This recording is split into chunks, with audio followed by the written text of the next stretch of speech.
এটা ছিল চিটাগং এর নেক্সট ডে ব্লগ। আজকে কিন্তু আমরা চিটাগং থেকে ডিরেক্ট কক্সবাজার চলে যাব।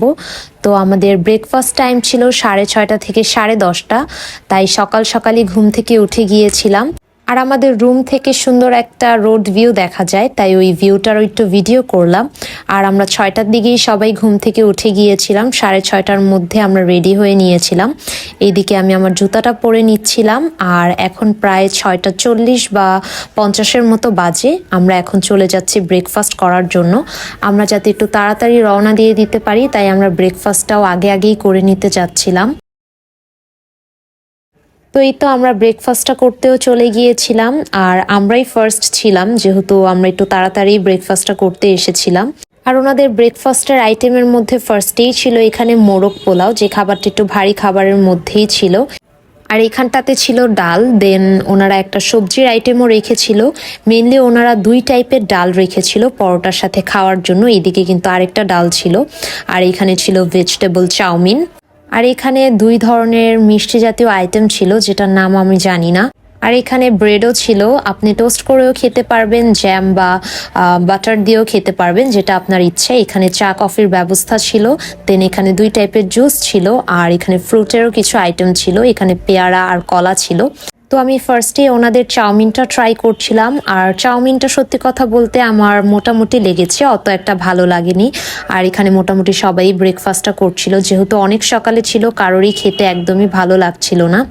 তো এখানে আমি ওনাদের চিকেন বিরিয়ানিটা ট্রাই করলাম, এই জিনিসটা আমার কাছে অনেক ভালো লেগেছে। আর এদিকে 2টা জুসের অপশন ছিল, একটা ছিল পাইনাপল আর একটা হচ্ছে পাপায়া। আমি 2টাই ট্রাই করেছিলাম।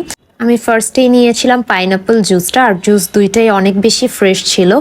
আর আমাদের মোটামুটি সবারই খাওয়া দাওয়া শেষ। এখন জাস্ট আমরা রুমে গিয়ে একটু ফ্রেশ হয়েই রওনা দিয়ে দিব। তো এখন আমরা ডিরেক্ট নাস্তা টাস্তা করে চলে যাচ্ছি আমাদের রুমে। আর রুমে গিয়ে জাস্ট টুকটাক আমাদের প্যাকিং বাকি ছিল, তারপরে কিন্তু আমরা চেক আউটের জন্য চলে এসেছিলাম লবিতে। তো এখন আমরা লবিতে একটু ওয়েট করছিলাম আমাদের চেক আউটটা করানোর জন্য। আর চেক আউট করতে করতে মোটামুটি আমাদের 10 থেকে 15 মিনিটের মতো লেগেছে। এরপর ডিরেক্ট আমরা গাড়িতে উঠে যাচ্ছিলাম। আর এখন প্রায় 9টা বা 9:30টার মতো বাজে। এখন আমরা রওনা দিয়ে দিব ডিরেক্ট কক্সবাজারের উদ্দেশ্যে। আর কক্সবাজার যেতে যেতেও কিন্তু আমাদের অলমোস্ট 5 থেকে 6 ঘন্টার মতো লাগবে। আর চট্টগ্রাম থেকে যেতে যেতে এই সুন্দর ভিউগুলো আমরা দেখছিলাম, তাই এটারও আমি একটু ভিডিও করে রেখেছিলাম। অ্যান্ড ওই ক্লিপগুলোই আমি ব্লগে অ্যাড করে দিয়েছি। আর এবার যেহেতু আমরা দিনের বেলা ট্রাভেল করেছিলাম, তাই আমাদের একটু যেতে সময় লেগেছে। রাতের বেলা কিন্তু দেখা যায় ঢাকা থেকে কক্সবাজারও মাত্র 8 ঘন্টাই যাওয়া যায়। আর এবার দিনের বেলা ট্রাভেল করাতেই আমাদের যাতায়াতের সময়টাও বেশি লেগে গিয়েছিল। তো এখানে গাড়ির ভিতর অনেক বেশি বোরিং হচ্ছিলাম, তাই আমি এই ঝালমুড়িটা খাচ্ছিলাম। আর অলমোস্ট 6 ঘন্টা জার্নির পর আমরা কিন্তু কক্সবাজারে চলে এসেছি।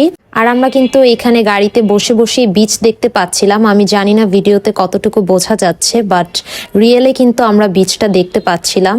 আর কক্সবাজার ঢোকার পর এই ভিউটা দেখতে আমার সবচেয়ে বেশি ভালো লাগে। আর এদিকে কিন্তু আমরা হোটেলেও চলে এসেছি। এগেইন আমরা হোটেল কল্লোলেই উঠেছিলাম এবারও। আর হোটেল কল্লোলের অলরেডি 2টা রুম আমরা আগের থেকেই 2 দিনের জন্য বুক করে রেখেছিলাম। আর আমরা যেহেতু 16ই ডিসেম্বরের সময় কক্সবাজার ছিলাম, আমরা যদি আগের থেকে বুক করে না রাখতাম, হয়তো এবার আমরা হোটেলেই পেতাম না। আর এবার কক্সবাজার এই টাইমটাতে অনেক বেশি মানুষ এসেছিল, যার কারণে প্রত্যেকটা হোটেল বুক ছিল অ্যান্ড অনেক বেশি রাশ ছিল।